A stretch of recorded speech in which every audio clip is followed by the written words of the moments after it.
Hey, what's up everybody? Welcome back to Vermont Scale Customs. Thanks for stopping by. Just doing laps with the little guy racing, Comp 24, and the X Factor cage and the body on it.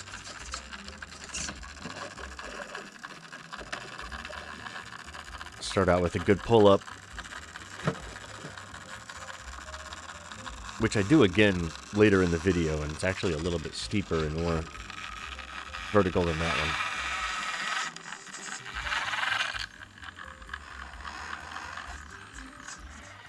But I think this might have been, I don't know, maybe the first or second time that I've had this on.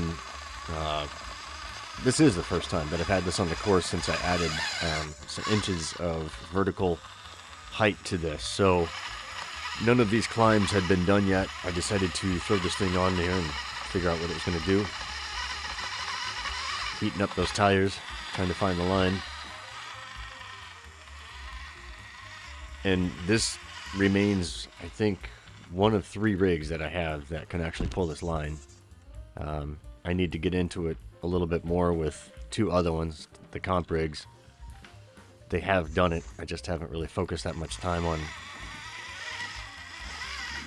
making it go as smooth as possible. It's pretty easy to get pulled in on the right of this. Excuse me, left. Looker's right, I guess.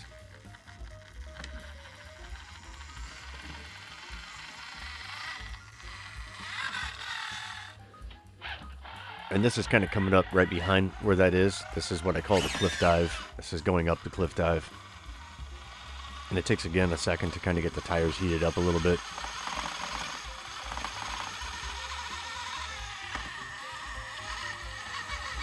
And then this is just a big hole that you have to find your way up and out of. So you kind of get the tires warmed up a little bit over here.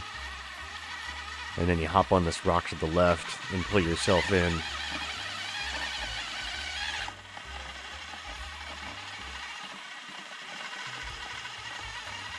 Like this.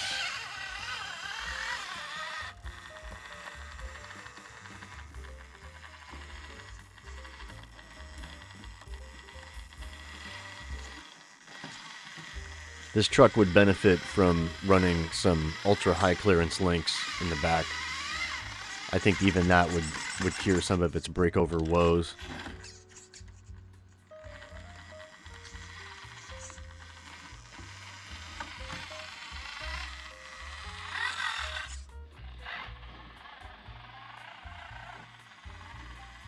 But it's running incredibly well. I never had this truck on the bench to work on it, and for the record, this is the original factory set of CVs, the ones that I broke within like the first few minutes of running them when I got my Super 8s, and I fixed them. There's a video about this fix. This is still that same set of CVs that I've had absolutely no problems with ever since I initiated my fix.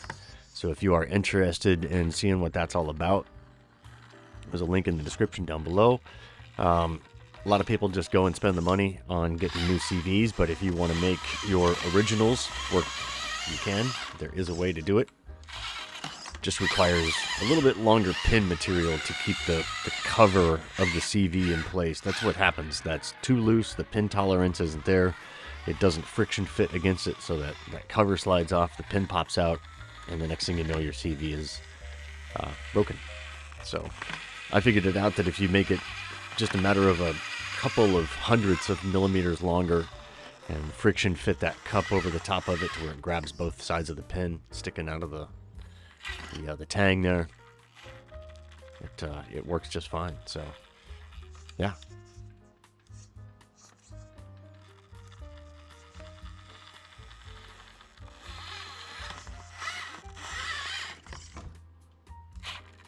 And of course my endpoints are set, but I still have great full range. Degrees of angle, I couldn't tell you. I don't care. How's that sound? I don't care how many degrees of angle it is, it works.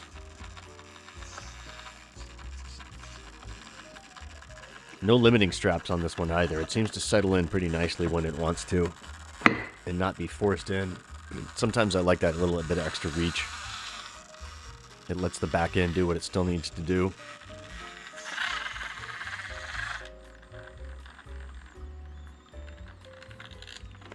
Nice and quiet with that air conditioning shutting off.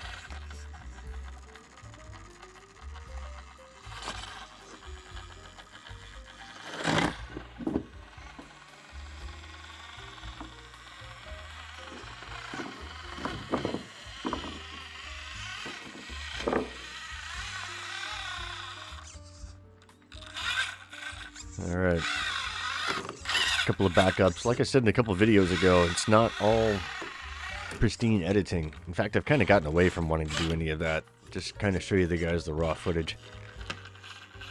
Quit polishing these up. Show you what goes on, I guess. But this truck does good things, you know. It's very capable. I think the course is well built for it. This right here kind of showcases that it does have problems in spots still.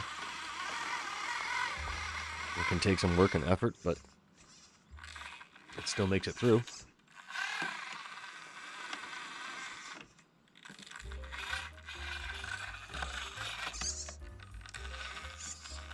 The truck has no shortage of power, both in the servo and the motor.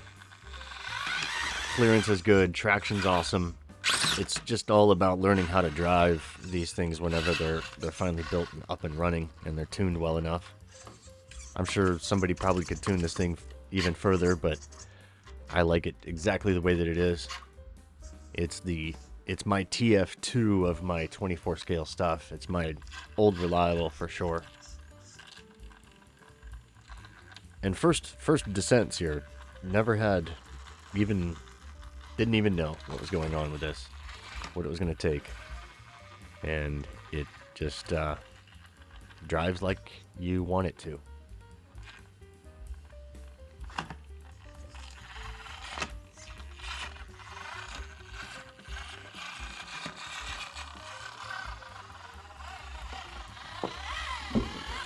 And back around again for another up, which definitely takes a little bit of throttle to get up and over that gap.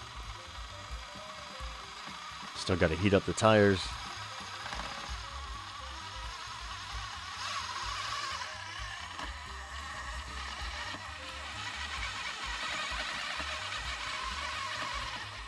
And you pull yourself over to the left.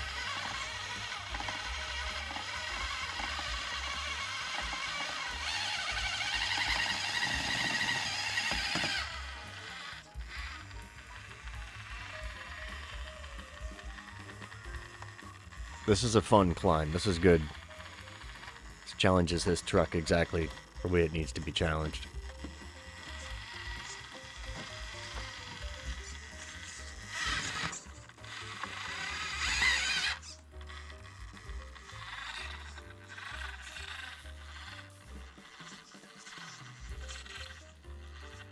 I decided to get cocky on this climb, and it's a tough climb.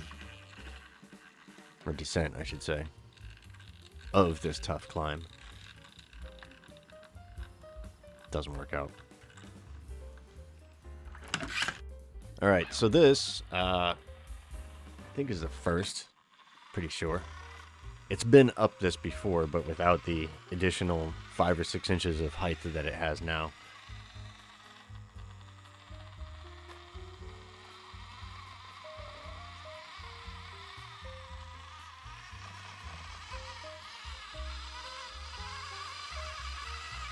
The tires just must have been incredibly dusty through this, and I tried to heat them up as much as I could.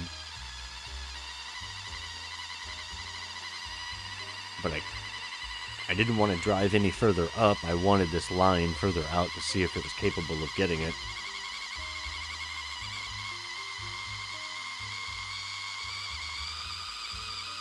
I'm like burning rubber at this point.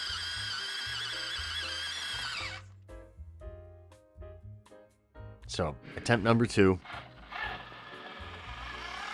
And by the way, if you paint the cage of these with a couple of coats of paint and you hit them with clear coat, and then definitely paint the bodies of these and then the outside with clear coat as well, like a matte clear or whatever you want, it definitely adds a little bit of thickness, and the paint kind of bonds with the 3D printed cage, and it seems to make it much more tough, much more durable.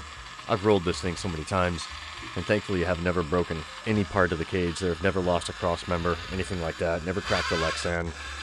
Tough truck, knock on wood. And that was super clean, so that's why I'm glad I showed that one, because it's definitely pretty capable. And just to make sure that it's doable, I go back again.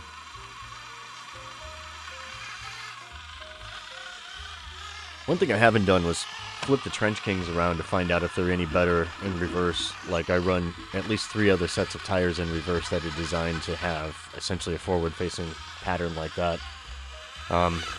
I'm kind of one to always think that more forward-facing, more down-facing points is better than the central point, because especially in rock crawling, you tend to have a lot more corner interaction with stuff than you do flat-facing, a lot of flat surface traction with interaction with rock, especially on corner climbs, kind of like crevice climbs, anything like that.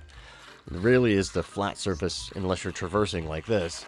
Most of your climbing is done on the corners and stuff, so...